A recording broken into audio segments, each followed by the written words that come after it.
s'amuse de Denis Lindon.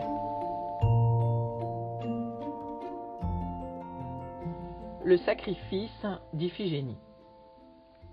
L'armée grecque qui s'apprêtait à partir d'Aulis pour Troie comptait près de 100 000 hommes répartis en une cinquantaine de régiments représentant les différents royaumes.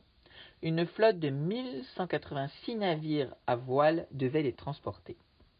À cette époque, l'armement des soldats se composait de lances et d'épées pour le combat au corps à corps, de javelots, d'arcs et de flèches pour le combat à distance. Chaque combattant était protégé par un casque, une cuirasse qui lui couvrait le torse, des jambières de cuir et un bouclier. Ces boucliers étaient faits de peau de bœuf superposées et cousus ensemble, renforcés parfois par une ou deux plaques de bronze. Les simples soldats combattaient à pied, cependant que les chefs disposaient de chars légers traînés par 2 chevaux. Ils montaient à 2 dans ces chars, l'un servant de conducteur, l'autre debout à ses côtés, utilisant selon les circonstances la lance, l'épée, l'arc ou les javelots. Agamemnon, qui avait pris le titre de roi des rois, exerçait en théorie le commandement suprême. Mais pour les décisions importantes, il consultait toujours l'assemblée des rois et écoutait avec une attention particulière Nestor pour son expérience. Ulysse pour son intelligence, Achille et Diomède pour leur audace, le grand Ajax pour ne pas lui faire de peine, et enfin un personnage bizarre appelé Calchas qui passait pour un devin. Agamemnon dut bientôt recourir à ses services. En effet, 1 mois après que l'armée grecque se fut embarquée sur ses navires, elle était toujours dans le port. Pas un souffle de vent ne ridait les eaux bleues de la mer Égée, et faute de vent, les voiliers restaient immobiles. Consulté sur l'origine de ce calme plat, Calchas déclara que c'était Éole, le dieu des vents, qui les empêchait de souffler, à la demande de Diane, la déesse de la chasse. Celle-ci, selon Calchas, avait été vivement irritée de ce qu'Agamemnon, au cours d'une partie de chasse, eût tué d'une flèche un cerf sacré et eût déclaré après son exploit que Diane elle-même n'aurait pas fait mieux. Pour le punir de ce double sacrilège, elle avait obtenu d'Éole qu'il empêcha le départ de la flotte grecque. « Comment puis-je apaiser la colère de Diane » demanda Agamemnon à Calchas. « Le seul moyen, répondit le devin, est de sacrifier à Diane ta propre fille Iphigénie, âgée de 16 ans. » Agamemnon refusa d'abord tout net. Mais les autres rois grecs, lassés d'attendre en vain que se levât la brise, lui firent comprendre que, s'il ne suivait pas le conseil de Calchas, il retournerait chez eux et le laisserait se débrouiller tout seul. Agamemnon feignit alors de s'incliner. « Je veux bien, dit-il, envoyer un messager chercher ma fille, mais sa mère Clytemnestre se méfiera et ne la laissera jamais partir. » Clytemnestre, l'épouse d'Agamemnon, était la sœur de la belle Hélène, ou plutôt sa demi-sœur. Elles avaient en effet la même mère, Léda, mais alors qu'Hélène avait été conçue par Jupiter, Clytemnestre était la vraie fille du roi Pindare, le mari de Léda. Les 2 sœurs ne se ressemblaient guère, au physique comme au moral. Clytemnestre était aussi revêche et acariâtre qu'Hélène était avenante et séduisante. Agamemnon, bien qu'il fût autoritaire et cassant avec tout le monde, était terrorisé par sa femme. Pour une fois, cependant, il était enchanté de pouvoir arguer du mauvais caractère de Clytemnestre pour justifier son refus de faire venir sa fille. Malheureusement pour lui, Ulysse trouva vite une parade à cet argument. « Écris à Clytemnestre que tu as décidé de donner Iphigénie en mariage à Achille et que la noce doit être célébrée avant notre départ. Elle sera ravie de donner à sa fille le plus beau parti de toute la Grèce. » « Mais que dira Achille s'il apprend que je me suis ainsi servi de son nom ?» objecta Agamemnon. « Achille n'a pas besoin de le savoir, » répondit Ulysse. Agamemnon dut s'exécuter. Il envoya un messager à Clytemnestre lui demandant de venir sans délai à Aulis avec Iphigénie pour marier celle-ci à Achille. 1 heure plus tard, cependant, alors que les rois s'étaient dispersés, Agamemnon, qui ne pouvait se résigner à sacrifier sa fille, faisait venir le plus fidèle de ses serviteurs et lui disait « Prends ton cheval, galope sans t'arrêter jusqu'à mon palais.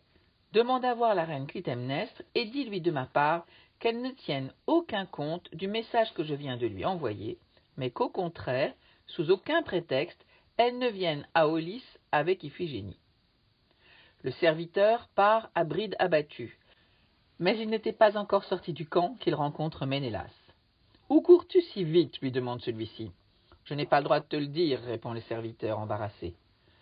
Ménélas insiste, cajole, menace, et le serviteur finit par vendre la mèche. Ménélas court alors à la tente d'Agamemnon. Il accuse son frère de duplicité et de trahison. Agamemnon fait peine à voir. Les larmes aux yeux, il cherche à se justifier. « Ménélas, dit-il, tu sais combien je t'aime et ce que j'ai déjà fait pour t'aider.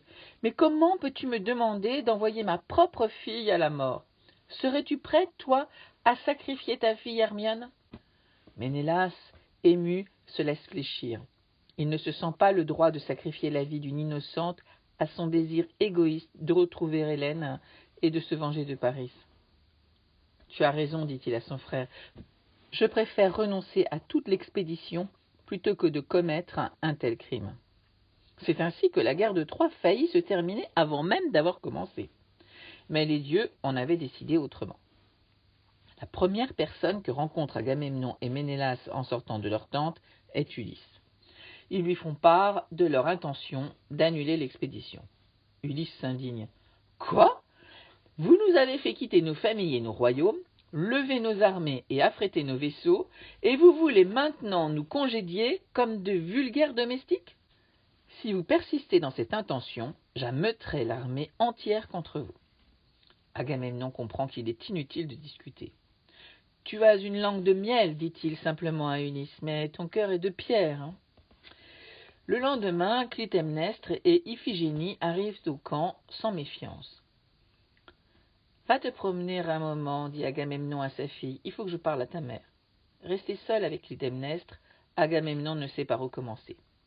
« Comment se fait-il que je n'ai vu nulle part les préparatifs du mariage ?» s'étonne Clytemnestre. « Et où donc se trouve l'autel où il doit être célébré ?»« Ce n'est pas un autel qui a été dressé, répond Agamemnon, mais un bûcher. » Et il lui dit tout. Clytemnestre s'indigne. Elle menace Agamemnon d'une vengeance implacable si jamais il met son projet à exécution. Pendant ce temps, des soldats se sont emparés d'Iphigénie et l'ont menée au bûcher où elle doit être égorgée avant d'être brûlée. Mais Achille a enfin appris qu'on s'est servi de son nom pour attirer Iphigénie dans un guet-apens. Furieux, il court vers le lieu de l'exécution, se place devant Iphigénie, dégaine son épée et se déclare prêt à combattre l'armée grecque tout entière pour sauver la jeune fille. Telle est la terreur qu'inspire Achille que nul, parmi les 100 000 Grecs qui l'entourent, n'ose faire le premier pas. Seul l'un d'entre eux, un nommé Thersites, un ignoble personnage boiteux, voûté, au crâne dégarni et aux yeux chassieux, qui avait la réputation d'être à la fois le plus laid, le plus bavard, le plus grossier et le plus lâche de toute l'armée grecque, croit devoir se faire remarquer en insultant Achille. « Tu faisais moins le bravage quand, déguisé en femme, tu te cachais parmi les jeunes filles du pensionnat, lui lance-t-il. Achille le foudroie du regard, et Thersites se tait.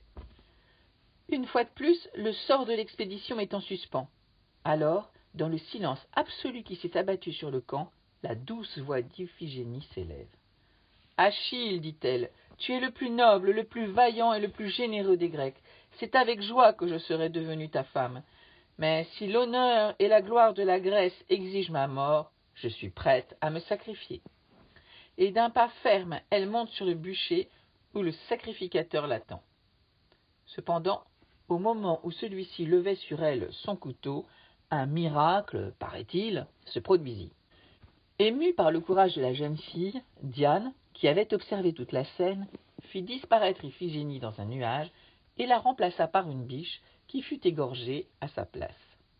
Aussitôt les vents se levèrent et la flotte grecque fut appareillée. Quelques jours plus tard, elle était en vue des côtes de Troie. Mais déjà ? Mais que va-t-il donc se passer ensuite ? Auriez-vous une petite idée ?